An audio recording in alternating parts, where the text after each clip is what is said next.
All right, thank you, and thank you so much for our organizers and for all of you for being here. And I've really enjoyed the talks so far. I've learned a lot, and I look forward to discussing this further. So I'm going to frame the work a little bit. I'm a sociologist, so my contribution today is to get us to think about the people that are involved in these processes. So the people that construct data, produce data, and then the people that are contained in data, who become data subjects.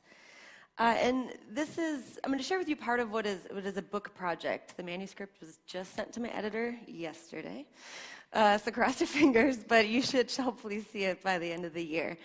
And the project is motivated by some observations. First of all, I've been working in the field of criminal justice for about 10 years, first in the nonprofit sector before I began doing research. And we talk about the effects of a criminal record all the time. Without ever taking a moment to pause and think about what a criminal record actually is. What we meant was a conviction record that impacted employment or housing. But criminal records in the US today are so highly public that this really constitutes everything from an initial arrest and a booking photo all the way to post-conviction many years later. Even further, because they're in the public record, these are also indexed into search results. So your name, your digital identity outside of criminal justice is now connected to your criminal justice involvement. At the same time, there's these conversations happening about what the social and economic function of data is today. So we have all the V's that are associated with what big data is. But I'm going to urge us to think about data as a currency and as a resource to be mined, traded, and sold, but with serious implications for the people, again, that are contained in these data.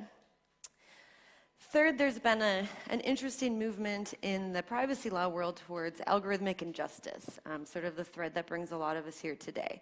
So there's lots of terms, big data, blacklisting, digital biographies. The idea is that these labels are applied to you. You are put into a data set rather than self-selecting into it. So what does this look like? Well, in the US, it looks like this. And these are all people who have not been charged with a crime. No prosecutor has looked at the case. These are people who have been stopped and detained because of police discretion. They're photographed as part of their intake into a police department, and their pictures are either given away or they're sold immediately to a bunch of websites. Their names are then indexed into Google, so if you search for them, you will find this picture right away. An industry has sprung up around this. So you have this picture here that shows us the very overtly racialized manner in which background checks might be conducted. Advertisements that show up if you search for somebody's name. It might say, oh, see if Esther Lageson has an arrest record. Click here. You can pay $20. You can get access to it. If you search for people's names, often you see these ads pop up on Google up in the top left. There's also a big industry here. Here's just some examples of different companies that make claims to just the amount of data that they hold. And there's sort of an intermediary between the state that produces criminal justice data and the users that buy it. Experian says they have 600 million unique records, all the way to Data Diver that claims they have 2 billion records for 500 million people spanning 1,400 jurisdictions. I did not make this. This is from a technical report produced by a lawyer and a tech guy. And the point here is just to think about this left-hand column of how these data actually are put together. So there's the raw public data that you might get from scraping a court website or from a FOIA request, Freedom of Information Act request. It's just like a big spreadsheet that you have to kind of deal with. There's also secondary public data extraction, which is when you get a more formal request and you ask for particular things, and then the agency gives it to you in that format. And then finally, there's subscription and compilation services, and this is when you get the private sector coming in and buying that data, but then making it usable, making it more readable, and making it ultimately more consumer-friendly. They can come in these different types of data sets. The merged data set is when these public records are combined with things like real estate transactions, voting records, and credit reports, and then sold into products for third-party brokers, screening vendors, and gateway publications. A bit of US legal context here. Ultimately, if it's in the public record, it's fair game to republish. So the Cox case was when a newspaper printed a rape victim's name in a newspaper. And the court ultimately ruled, look, the media can reproduce this personal information as long as the justice system made it public in the first place. So the journalist took it out of a police report that had not been redacted. Therefore, it's in the public sphere. you can use it as you please. Another case that challenged this in a civil matter said, look, you can't sue somebody for publishing factually true information. I might not like that you put my mugshot online, but I was arrested. We cannot undo the historical accuracy of my arrest. This is held even if your record was expunged. So in this most recent case, Lorraine Martin was arrested because her sons were selling pot out of her basement. Her photograph and name showed up in these like kind of community blog style newspapers. She requested that the newspapers take it down. They never did. She showed them her expungement, and they still refused, and the court agreed with the publications that even though the legal fiction says that she had never been arrested, in the public record, she in fact had been. So why does this matter? Well, there's a long line of criminological and sociological research that empirically shows across many spheres of life that criminal records do matter, and also that criminal records do not occur to people in the same way. But at the same time, when we talk about records, we don't ever stop to think about the accuracy and the completeness of what constitutes somebody's record, which becomes very important as soon as these records are being bought and sold across private markets. Part of it is because the production of records is very, very localized. So it's best to think about the US criminal justice system as about 3,000 mini bureaucracies that make their own decision about how they're going to collect data, how they're going to record it, and whether or not they're going to make it public. So when you try to wrap your head around the production of this, you have to actually go in and really interrogate this at a very local level. Quite plainly, the data are often incorrect. Part of this is the way that the justice system works. So if you're a first-time arrestee and a judge looks at your case and says, okay, we're going to do a stay of adjudication. We're going to say, if you don't get in trouble for 1 year, we will erase this record. We'll dismiss it. If you get in trouble again, then you're going to get that original conviction, and you're going to get a more heavy-handed conviction. Well, that is a gray area in data, right? So if you are arrested and charged, but it's pending for a year, if somebody comes in and takes a cross-sectional slice of that, now you have a conviction on your private market record that you are going to have to go and make all the different changes to. And this just means that for most people, it's almost impossible to change or to remedy or to remove things from their record, and they're kind of stuck with it indefinitely. So this leads to two sets of questions. First is framing the sociology technology. So this is not taking, oh, technology exists and we sort of adapt to it. You know, humans utilize technologies in different ways to further different institutional goals. So when we're thinking about criminal justice, what are the professional and cultural values that guide different agencies to produce data and to sell data? And on the other hand, taking the sociology of punishment, a great segue from the last paper, how do these punishment values combined with this sort of the publicity of punishment reflect social values? What's the legal context? And then who are these third-party brokers, and how do they frame their work as part of or not part of the punishment imperative? The project itself involves ethnographic fieldwork and observations for the past couple years in 3 states. There's things like expungement seminars. So expungements when you get your conviction record sealed from public view, allegedly sealed from public view. Working with different legal aid and volunteer lawyers' offices and doing court observations. On top of that, I've done a lot of interviews, mostly with people who appear in the records. I'm actually not going to talk about that today, but we can discuss it later. And then with web publishers, the people who run the websites, and then people who work in legal and tech worlds. In addition to that, I conducted an analysis of all 50 states, trying to understand how many states really are producing this kind of information in the public record and who's keeping it private. So we have a better estimate of the scope of the issue. And theoretically, I draw upon field theory. So this is looking at people to understand how and why institutions and cultures operate the way that they do. So if you're thinking about how different fields intersect here, you might think about the punishment field or the penal field as the criminal justice administration aspect, and then the tech field, and thinking in the values way of how the values of technology, meaning efficiency and transparency, are being sort of top-down applied to criminal justice processing to try to make it better, to make it more modern. And this brings us to the big data commodification. So it's this technological disruption of the existing penal field, importing doxit, and importing basically, this is a taken for granted way of how the world should work, and taking these values and applying them into a new domain. And just by doing this, by transferring these logics and these practices, you are ending up with this very valuable product that the state is producing without maybe even realizing the value of this product, and that different companies are in turn taking advantage of. The result is messy, inconsistent, but very persistent criminal punishment. So when you break this down, like, who are these different actors and how might we categorize them? So first, we have people who work in the state, and we have people who work in the sort of data vendor, information brokering sector.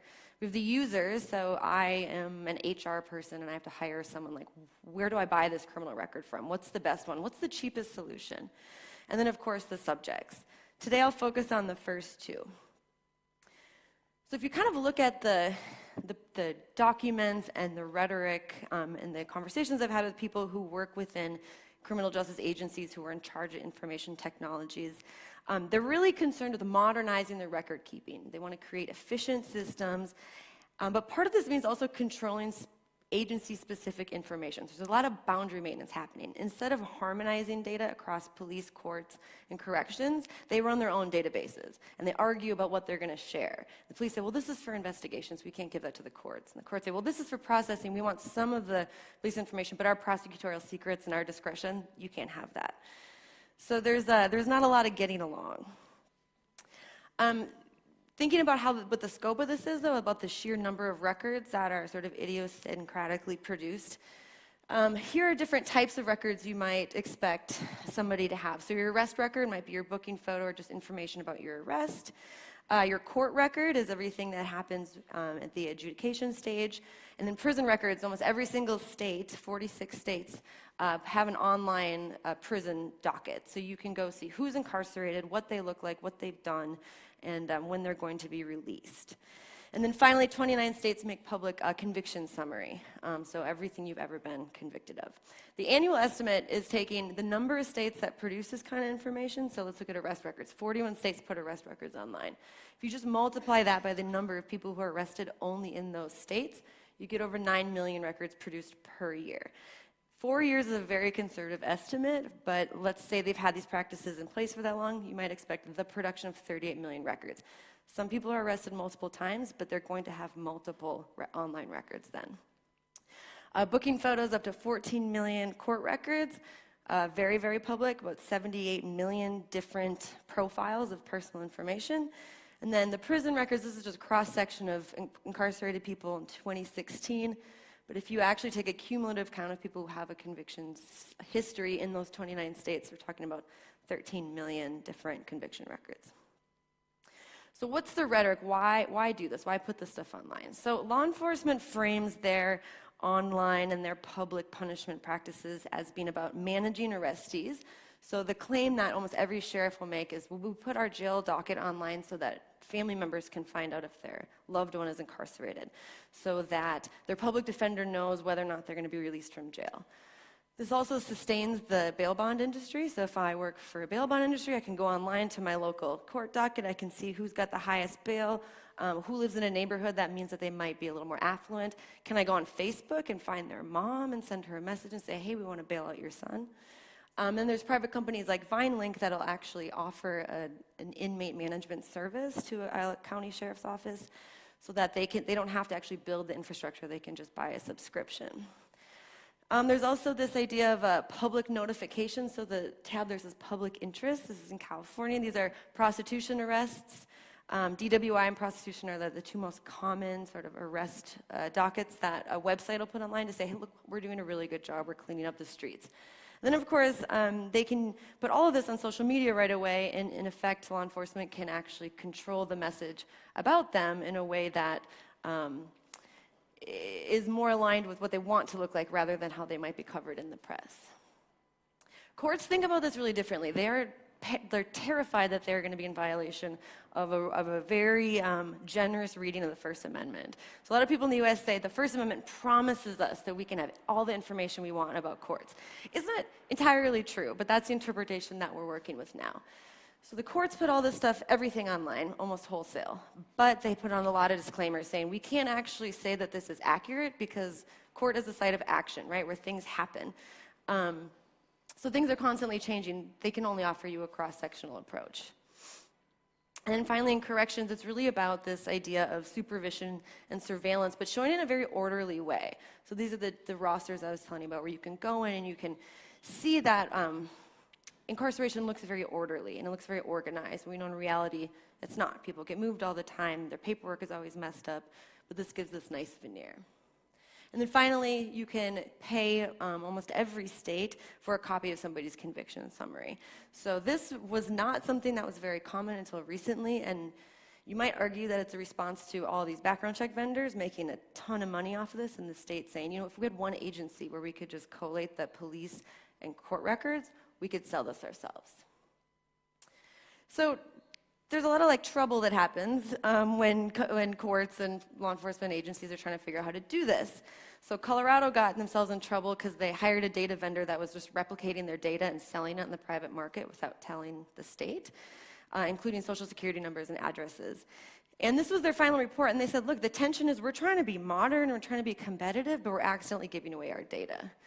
What do we do about this? A lot of legal back and forth happened until they were able to finally settle that. There's also the boundary maintenance I mentioned. So I interviewed Dan, who worked for a prosecutor's office, and he said all the agencies aren't working together. So we all have these different sets of information. This can mean that if someone has a warrant that looks like it's still open when it's not. If you have an open warrant and you're stopped by the police, you're going to go to jail for a couple days. So there's actually pretty serious implications. Karen was hired to do data integration within just the prosecutor's office, and she said it was almost impossible even between the different boroughs that the DA was working in. So the state's trying to modernize record keeping, maintain institutional control, but this involves a lot of debate. The result is that it's very highly localized, very diffused, but also information that's for sale. So this brings us finally to the data vendors. So the thing is, if you're going to sell information, you have to have a consumer market, right? And so there's this kind of amazing fear-mongering that happens in these websites. So people are saying, it's nice to see the criminals are. My daughter was involved with a guy who was older than her, and it turns out he's a sex offender. They have a notice that pops up to warn you because the information you're going to read is so shocking. So sit down and take a breath before you click through to say that you understand. This, however, is the parent website for this. This is Instant Checkmate, okay? Non-Fair Credit Reporting Act compliant, just a people search. Now, this is the control group that runs it. Very different kind of vibe, right? So they're saying, we're all about coding. We're in California. They have healthy snacks and yoga. It's about freedom and transparency and efficiency, but they're this sort of doing this at the exact same time. So I asked them why. And this wasn't on the record. I don't usually reveal people's names, but this is brokered through their attorney. And they said, look, this isn't the public record, but it's been really hard for people to get, okay? It's been very time-consuming and burdensome. So we're helping people make or save money, and we're making a more democratic access to information. But if you talk to people who actually work with this information, this is a background check vendor, he said, the crazy thing is you actually can't automate this. So you get this idea that it's a sort of smooth operation, that it's all about transparency and efficiency and for the user. But for the users themselves, this guy who works at a background check vendor says that their biggest staffing need is to just call courts. They just call and they talk to a clerk and they say, can you explain everything on here?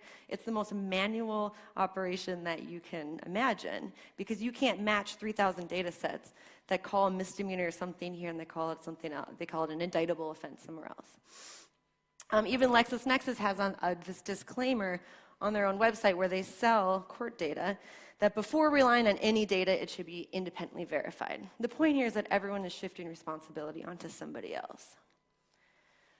So what does this mean? Well, first of all, what is this doing for our goals of what criminal punishment is supposed to be all about? There's no rehabilitation or restoration. If you are seeking expungement or record sealing, it might be what some people are calling a cruel illusion. You can never get rid of the record. And this is really is privileging sort of the data values over our due process values. Surveillance, social control, and stigma. What does this mean for desistance and labeling? Your label is now something that you cannot shake. It's stickier than ever if it's archived online. We do not have the right to be forgotten in the US, and every time a state proposes it, all these op-eds come out talking about how terrible it is and what a bad idea, and what do those Europeans know, right? And then finally, what does this mean for people's behavior? And I've talked to so many people over the years who are spending all their time now just trying to evade a Google search. So what does this mean for volunteering, for meeting a partner, for having your kids play with someone else? Because if your arrest record pops up, even if it was dismissed, you don't want to be found out. There are some policy proposals that we can talk about at lunch or at the Q&A, but I think I'm going to stop there. And there's my email and Twitter if you'd like to continue talking. Thank you. Thank you, Sarah. We have a little bit of time for questions now. Okay. So, Mark. Oh, we got the. How could we forget? Sorry. Can you give us some idea of the kind of array or range of uses that this data is put to? So I heard HR screening. Mm-hmm. We saw the date checking thing. Yeah. But can you, I don't know, give us a sense of? Yeah, I'll tell you the informal versus the official. So officially, if you're going to get your background check done for volunteering or for employment, we have the Fair Credit Reporting Act in the U.S. that governs credit reports. So if there's something wrong in my report, I know how to go get it fixed. The companies that produce credit reports are licensed, for lack of better words. There are some, if you are a background check company that's a consumer reporting agency, that's a CRA, you're held liable so that if I'm going to get my background check done and there's something incorrect on it, there is a number of steps I can take to have it fixed. The problem with Instant Checkmate is that they are not under the Fair Credit Reporting Act because they have disclaimers on the website that say you cannot use this information to make any decisions. Okay, so if you are going to have a job offer contingent on a background check, you do have some legal protection. Now, if I'm an employer, and I could just Google you for free, or I could spend $60 on a FCRA-compliant background check, I might Google you, see your booking photo, and tell you that you're just not qualified for the job. So in the decision-making sector, there's the official version and the informal. So that would be the same for housing, things like that. The stories that I've heard in the extra informal market, it's churches looking at people's backgrounds when they're deciding whether or not they can be part of some sort of working group. Volunteering, kids' schools, being afraid to travel or cross borders because people aren't sure, is that dismissal going to affect me if I try to go to Canada? So this idea is that not knowing what's on your record because it's so messy exerts really significant social control over what you're doing. And then online dating, that comes up all the time in interviews because you can't hide from the Google search results. Probably time for Can I throw it? Thank you for the excellent presentation. You had a table just to clarify about how many different police records and court records and correctional records, are they actually available? Yes. Did I understand that correctly? Yeah, so these estimates, yeah, so I came up with these estimates. I used to give this talk and say this many people are arrested every year, so this many things are online, and then I realized that wasn't probably true. So we coded each state for 4 things. We looked at the largest county's law enforcement website. We looked at their court website, which is either at the largest county or at the state level. Prison records are always at the state level, and the conviction records are at the state level. So we just went to their public-facing website. We didn't pay for anything. We just saw whether or not you could search. Now, there's captchas on some. There's sometimes you have to actually search, so we'd put in the letter A, and then anyone who had an A in their name would pop up. So there's ways to understand, in effect, is this stuff public? And all I did was multiply, the arrest record is how many people are arrested in those 41 states. And then I just multiplied it by 4. So this is supposed to be a bit more precise than just saying every single person is swept into this. There's 4 states that are totally private in the US. They don't share anything, which means it's a choice. It's kind of a political choice.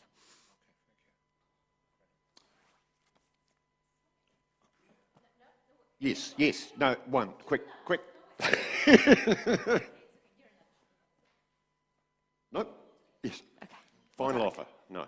Okay. Okay, thank you. Thank you very much, Sarah.